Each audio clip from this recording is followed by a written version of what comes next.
பூமியில் தர்மம் நிலைக்க புவியில் அன்பு தழைக்க அவனியில் அதர்மம் அகல ஆண்டவன் வந்தான் அகமகிழ மகாபாரதம் மகாபாரதம் மகாபாரதம் மகாபாரதம்.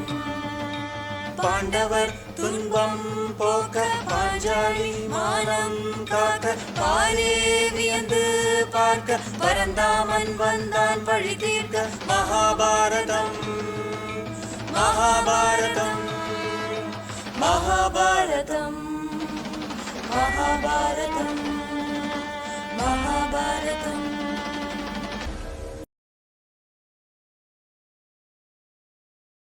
ஆனந்த சந்திரிகையின் அன்பான வாசகர்களுக்கு வணக்கம். இந்த மகாபாரத தொடரை வாசிப்பது உங்கள் வீணா ஹரிஹர். கடந்த அத்தியாயத்துல தர்மரை உயிரோடு பிடிக்க வேண்டும் என்று துரோணர் முயற்சி செய்தார் என்றும் அந்த முயற்சியில அவருக்கு தோல்வியே என்று படித்தோம். மேல நடக்க இருக்கும் சுவாரஸ்யங்களை தெரிஞ்சுக்க வாங்க படிக்கலாம். அத்தியாயம் 66, 12வது நாள். தருமனை உயிரோடு பிடிக்கும் முயற்சி முதல் நாளில் தோல்வியாக முடிந்தது. துரியோதனனை பார்த்து துரோணர் சொன்னார், தனஞ்சயன் அருகில் இருக்கும் வரை தருமனை பிடிக்க இயலாது. ஏதாவது உபாயம் செய்து தனஞ்சயனை வேற இடத்திற்கு இழுத்து கொண்டு போய்விட முடியுமானால் நான் சேனையை உடைத்து தருமனை பிடிப்பேன். யுத்தத்திற்கு பயந்து அவன் ஓடிப்போகாமல் நின்று போர் செய்தானால் அவனை நிச்சயமாக பிடித்து தருவேன். அவன் அப்படி நிற்காமல் யுத்த பூமியிலிருந்து ஓடினால் அதுவே வெற்றியாகும் அல்லவா என்றார். அவ்வாறு துரோணர் சொன்னதை கௌரவ சேனையிலிருந்த திரிகர்த்த தேசாதிபதியான சுச்சர்மன் கேட்டுக்கொண்டிருந்தான். அவன் தன்னுடைய சகோதரர்களுடன் யோசனை செய்தான். அவர்கள் சம்சப்தக விரதம் பூண்டு அர்ஜுனனை போருக்கு இழுத்து அவனை தருமனிடமிருந்து விலக்கி போர் செய்ய நிச்சயித்தார்கள். சம்சப்தக விரதம் என்பது ஒரு பெருஞ்சேனையை திரட்டி எல்லோரும் சேர்ந்து அக்னியை அர்ச்சனை செய்து புல்லால் செய்யப்பட்ட ஆடைகளை அனைவரும் தரித்து சரீரத்தை துறக்க உறுதி செய்து கொண்டு, நாங்கள் யுத்தத்தில் தனஞ்சயனை கொல்லாமல் திரும்ப மாட்டோம், பயந்து புறங்காட்டி ஓடினோமேயானால் மகா பாபங்களை செய்த தோஷத்தை அடைவோமாக என்று சபதமெடுத்து மரண காலத்தில் செய்ய வேண்டிய தானங்களை எல்லாம் செய்துவிட்டு யுத்த களத்தில் யமனுடைய திக்கை நோக்கி பிரவேசிப்பது. தற்கால வழக்கப்படி இதனை ஒரு தற்கொலை படை என்று சொல்லலாம். அன்று யுத்த களத்தில் அவர்கள் அர்ஜுனா என்று அறைகூவி தனஞ்சயனை போருக்கு அழைத்தார்கள்.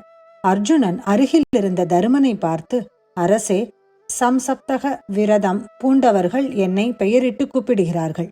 யுத்தத்திற்கு யாரேனும் அழைத்தால் பின்வாங்குவதில்லை என்ற சத்தியத்தால் கட்டுப்பட்டுள்ளேன் அல்லவா? அனுமதி தாருங்கள். இவர்களையும் இவர்களுடைய பரிவாரங்களையும் கொன்று திரும்புவேன் என்றான். அதற்கு தருமன், அப்பனே, துரோணருடைய எண்ணம் உனக்கு தெரியும். அதை நினைவில் கொண்டு எந்த காரியமாயினும் செய். என்னை உயிருடன் பிடிப்பதாக அவர் துரியோதனனுக்கு வாக்கு கொடுத்திருக்கிறார். அவர் பலமுள்ளவர், சூரர், அஸ்திர வித்தையில் பண்டிதர், சிரமம் தாங்கக்கூடியவர், சோம்பாதவர் என்றான். அரசே, உமக்கு காப்பாக சத்யஜித் இருக்கின்றான். அவன் உயிரோடு பக்கம் இருக்கும் வரையில் உமக்கு அபாயமில்லை என்று அர்ஜுனன் சத்யஜித்தை காப்பாக வைத்துவிட்டு பசி கொண்ட சிம்மம் தன் இரையை நோக்கி செல்வதைப் போல் அழைப்பு விடுத்த சம்சப்தகர்களை நோக்கி சென்றான். கண்ணா, அதோ பார், திரிகர்த்தர்கள் நிற்கிறார்கள். அழவேண்டிய சமயத்தில் விரதம் பூண்ட மயக்கத்தினால் சந்தோஷமாக நிற்கிறார்கள். ஸ்வர்க்கத்தை எதிர்பார்த்து மகிழ்ச்சி பரவசமாக இருக்கிறார்கள். அவர்களிடம் தேரை செலுத்து என்றான். அர்ஜுனனுடைய தாக்குதலால் ஆங்காங்கு திரிகர்த்தர்களுடைய படை அசைய ஆரம்பித்தது. திரிகர்த்த ராஜா மனம் கலங்கினவர்களை எச்சரிக்கை செய்து உரத்த சிம்மநாதம் செய்தான். வீரர்களே, பெரும் சத்திரிய கூட்டத்தில் சத்தியம் செய்து விரதம் பூண்டிருக்கிறீர்கள். கோரமான சபதங்களை செய்த பின் பயத்தை பாராட்டுவது தகாது. பரிகாசத்திற்கு பாத்திரமாவீர்கள் என்று அந்த வீரர்கள் ஒருவரை ஒருவர் உற்சாகப்படுத்திக் கொண்டு யுத்தத்தை மறுபடியும் மும்முரமாக நடத்தினார்கள். ரிஷிகேசனே, இவர்கள் உயிரோடு இருக்கும் வரை யுத்தத்தை விட்டு விலக மாட்டார்கள்.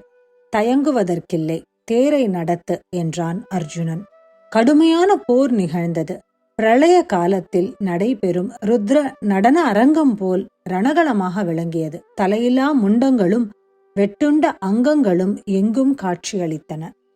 சம்சப்தகர்களை எதிர்க்க அர்ஜுனன் சென்றதும் துரோணர் அணிவகுக்கப்பட்ட பாண்டவ சேனையில் தருமன் இருந்த இடத்தை தாக்க தம் சேனைக்கு ஆணையிட்டார். அதை கண்ட தருமன், ஆச்சாரியார் என்னை பிடிக்க வருகிறார், ஜாக்கிரதையாக சேனையை பாதுகாப்பாயாக என்று திருஷ்டத்யும்னனை எச்சரித்தார். துருபத குமாரன் துரோணர் வரும் வரை காத்திராமல் தானே அவரை எதிர்க்க துரிதமாக தேரை செலுத்தினான். தன்னை கொல்லவே பிறந்தவனாகிய திருஷ்டத்யும்னன் தன்னை நோக்கி வருவதை கண்ட ஆச்சாரியார் காலனை கண்டது போல ஒரு கணம் மனம் கலங்கினார். அவனால் தனக்கு மரணம் என்பது நினைவுக்கு வந்தது. எனவே அவன் பக்கம் செல்வதை தவிர்த்து துருபதன் இருந்த இடத்தை நோக்கி சென்றார். துருபதனுடைய சேனையை துன்புறுத்தி இரத்த வெள்ளம் பெருக செய்த பின் துரோணர் மறுபடியும் தருமனை நோக்கி சென்றார். தருமனும் அசையாமல் அம்புமழை பொழிந்தான். அதன் மேல் சத்யஜித் துரோணரை நோக்கி பாய்ந்தான். கோரமான போர் தொடங்கியது. துரோணர் யமனை போல் விளங்கினார். ஒருவர் பின் ஒருவராக வீரர்களை வதம் செய்தார். பாஞ்சால ராஜனாகிய விருகன் அவருடைய பாணத்திற்கு இரையானான். அதன் பின் சத்யஜித்தும் அடிபட்டு மாண்டான். இதை கண்ட விராடன் மகன் துரோணர் மேல் பாய்ந்தான். அவன் தலை அறுபட்டு குண்டலங்களோடு தரையில் உருண்டது. கேதமன் என்ற அரசன் எதிர்த்தான். அவனும் உயிரை இழந்தான். துரோணருடைய வேகத்தை எப்படியாவது நிறுத்த வேண்டும் என்று வந்த வசுதானன் ஒரு பாணத்தால் யமாலயத்திற்கு அனுப்பப்பட்டான். யுதாமன்யுவையும் சாத்தியகியையும் சிகண்டியையும் உத்தமௌஜஸையும் பாணங்களால் அடித்து விரட்டி விட்டு துரோணர் தருமனுக்கு மிக அருகில் வந்துவிட்டார். அச்சமயம் மற்றொரு துருபத புத்திரனான பாஞ்சால்யன் தன் உயிரை துச்சமாக கருதி துரோணரை ஆவேசமாக எதிர்த்தான். அவனும் அடிபட்டு உயிரிழந்து ஆகாயத்திலிருந்து நட்சத்திரம் விழுவது போல் தேறி நின்று கீழே விழுந்தான். இதையெல்லாம் பார்த்து கொண்டிருந்த துரியோதனன் கர்ணனிடம், கர்ணா, துரோணருடைய பராக்கிரமத்தை பார்த்தாயா? இந்த பாண்டவர்கள் இனி யுத்தத்தை விரும்ப மாட்டார்கள். அவர்களுடைய சேனை சிதறி தடுமாறுவதை பார் என்றான். அதற்கு கர்ணன், துரியோதனா, பாண்டவர்கள் அவ்வளவு சுலபமாக தோல்வி அடைய மாட்டார்கள். யுத்தத்தை விட்டு விலகவும் மாட்டார்கள். விஷத்தினாலும் நெருப்பினாலும் சூதாட்டத்தினாலும் உண்டான துன்பங்களையும் வனவாசத்தையும் அவர்கள் மறக்க மாட்டார்கள். அதோ பார், பாண்டவர்கள் மறுபடியும் ஒன்று கூடி துரோணரை தாக்குகிறார்கள். பீமனும் சாத்தியகியும் சுதாமன்யுவும் சத்ரதர்மனும் நகுலனும் உத்தமௌஜசுவும் துருபதனும் விராடனும் சிகண்டியும் திருஷ்டகேதுவும் இன்னும் பல வீரர்களும் தருமனை காக்க ஒன்று கூடிட்டார்கள். துரோணர் பலமாக தாக்கப்படுகிறார். மகாசூரனாயினும் அவர் தாங்கக்கூடிய சுமைக்கு வரம்பு உண்டு.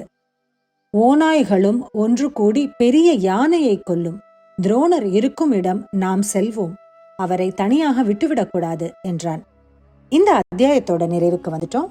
துரோணர் 12ஆம் நாள் போரில் தருமனை சிறைப்பிடித்தாரா என்பதை தொடர்ந்து படிக்க காத்திருங்கள்.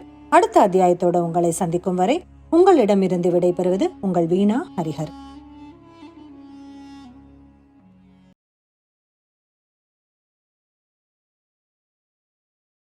மகாபாரதம் மகாபாரதம் ஆத்திரம் கொண்டோர் அழிய ஆணவத்தால் அவர் ஒழிய சாகசம் புரிந்தான். கண்ணன் சரித்திரம் படைத்தான்.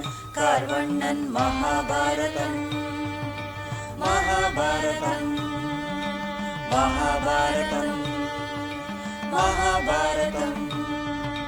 ராதை கண்டான், உலகுளிர கீதை சொன்னான். புலனுணர கோபியர் கூட்டம் புடைசூழ கோவிந்தன் வந்தான். அருள்பால கோவிந்தன் வந்தான். அருள்பால